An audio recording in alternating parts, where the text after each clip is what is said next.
একটি ছোট গ্রামে রামু নামে একজন গরিব কৃষক বাস করত। সে ছিল খুবই সৎ এবং পরিশ্রমী, কিন্তু তার মাথায় বুদ্ধি ছিল খুব কম। তাই গ্রামের মানুষজন তাকে বোকা বলে ডাকত। ওই দেখো, বোকা চাষি মাঠে চাষ করতে যাচ্ছে। একদিন রামু জমিতে কাজ করছিল। যত বেশি পরিশ্রম করব তত আমার ফসল ভালো হবে, আর আমি বেশি বেশি টাকা রোজগার করতে পারব। তখন গাছের আড়াল থেকে একটি শিয়াল লুকিয়ে লুকিয়ে সব দেখছিল আর ভাবছিল,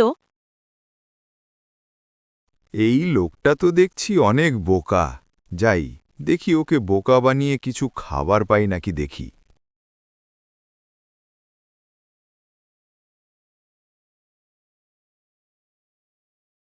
আরে চাষি ভাই, তুমি এখানে কি করছো?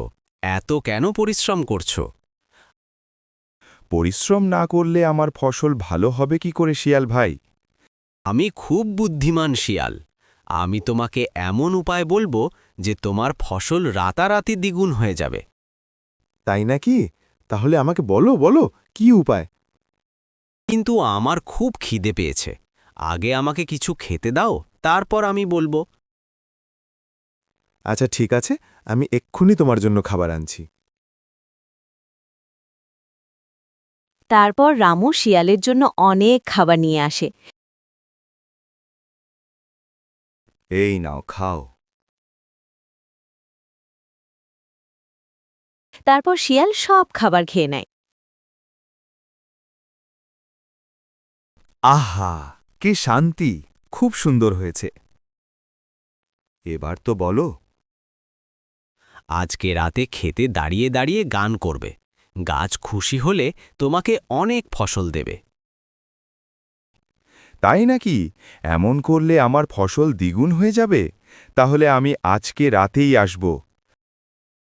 তারপর রামু বাড়ি চলে যায় এবং রাত হবার অপেক্ষায় বসে থাকে। উফ, কখন যে রাতটা হবে! আজকে রাতে আমার সব ফসল বড় হয়ে যাবে। আমাকে আর পরিশ্রম করতে হবে না। ওই তো, রাত হয়ে গেছে। এবার যাই। যখনই রাত হল, রামু ঘর থেকে বেরিয়ে খেতে চলে যায় এবং শিয়ালের কথা মতো ক্ষেতের সামনে দাঁড়িয়ে বলতে লাগল।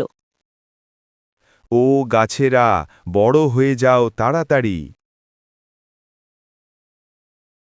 গ্রামের লোকজন রামুর কাণ্ড দেখে হাসতে লাগল। বোকা চাষি এত রাতে ক্ষেতের সামনে দাঁড়িয়ে কি কাণ্ড করছে দেখো। কিন্তু রামুর গান করে কোনো লাভ হল না। কি ব্যাপার? গাছ তো বড় হলো না। তাহলে গাছ কি আমার গানে খুশি হয়নি? সে মন খারাপ করে ঘরে ফিরে যায় এবং পরের দিন সকালে আবার শিয়াল রামুর কাছে আসে।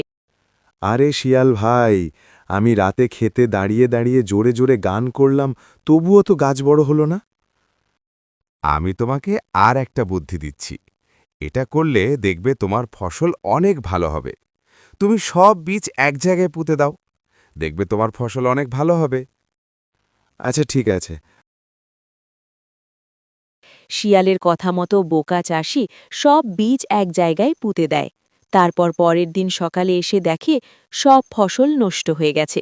রামু তখন বুঝতে পারে শিয়াল তাকে বোকা বানিয়েছে। রামু মন খারাপ করে ঘরে গিয়ে বসে থাকে। তখন পাড়ার একজন লোক তার কাছে আসে।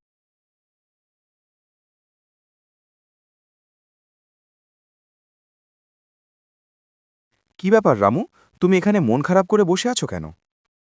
শিয়ালের কথা শুনে আমার সব ফসল নষ্ট হয়ে গেছে। এখন আমি কি করব? এই ব্যাপার তুমি চিন্তা করো না। আমি তোমাকে এমন একটা ওষুধ এনে দেব, তোমার ফসল আবার আগের মতন ঠিক হয়ে যাবে। কিন্তু ওষুধের অনেক দাম। তুমি অত টাকা দিতে পারবে? কত টাকা লাগবে? ৫,০০০ টাকা? অত টাকা তো আমার কাছে নেই। আচ্ছা ঠিক আছে, তোমার কাছে যা টাকা আছে নিয়ে আনো, আমি ব্যবস্থা করে দেখছি। তারপর রামু তার ঘরে যা টাকা পয়সা ছিল সব টাকা লোকটিকে দিয়ে দেয়। লোকটি টাকা নিয়ে সেখান থেকে চলে যায়। এইদিকে রামু লোকটির আসার অপেক্ষায় বসে থাকে। সারা দিন কেটে গেল, তবুও লোকটি এলো না। রামু তখন বুঝতে পারল আবার তাকে বোকা বানিয়েছে। রামু মন খারাপ করে ভাবতে লাগল। ধুর, এই লোকটাও আমাকে বোকা বানালো, আমার সব টাকা পয়সা নিয়ে পালিয়ে গেল। হে ভগবান, আমার এখন কি হবে? আমি এই গ্রাম ছেড়ে দূরে কোথাও চলে যাব, এই গ্রামে আর থাকব না। এই বলে রামু ঘর থেকে বেরিয়ে চলে যায়, দূরে জঙ্গলের রাস্তা দিয়ে হাঁটতে থাকে। হাঁটতে হাঁটতে গভীর জঙ্গলের মধ্যে ঢুকে পড়ে।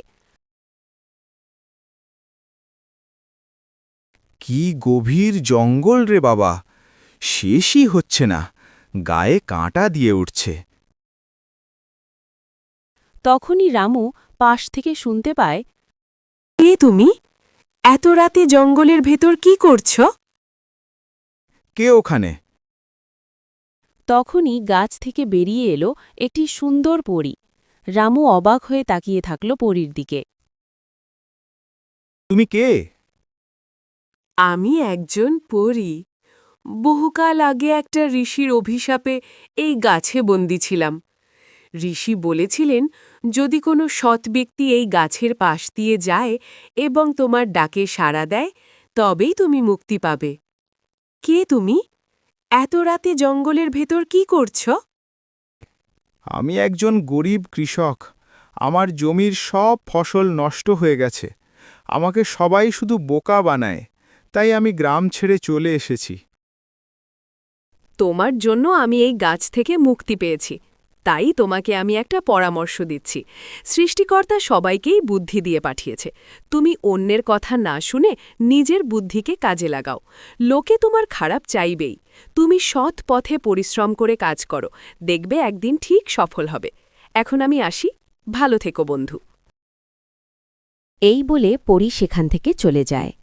রামু পরীর কথা শুনে আবার নিজের ঘরে ফিরে যায় এবং পরের দিন সকালে মাঠে গিয়ে কাজ করতে শুরু করে।